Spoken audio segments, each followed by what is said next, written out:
Hi, today we're going to make a vegan matcha milk spread that tastes just as good as the dairy version.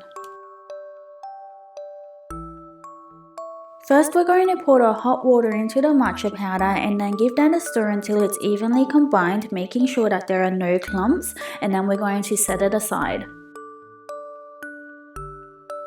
Then we're going to add the soy milk, coconut oil, sugar and salt into a pot, and then we're going to mix that until it's evenly combined. Keep whisking it until it comes up to a simmer, and then we can add in the matcha mixture.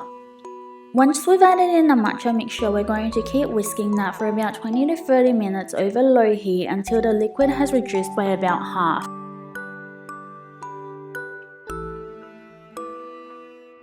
So this is what the mixture should look like. You can see that the mixture is quite thick and that it's quite viscous as it's bubbling through.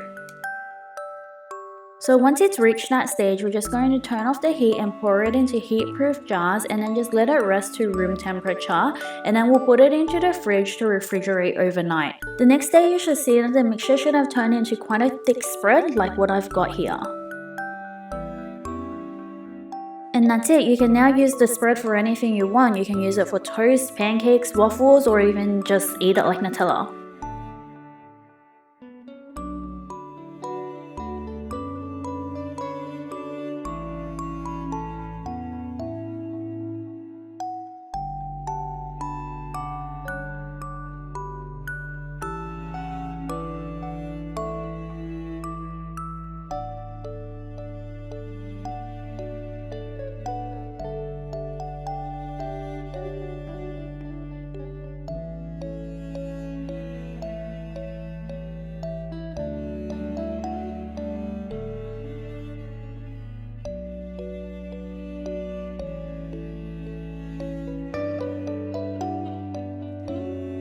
Thanks for watching, and please remember to like and subscribe.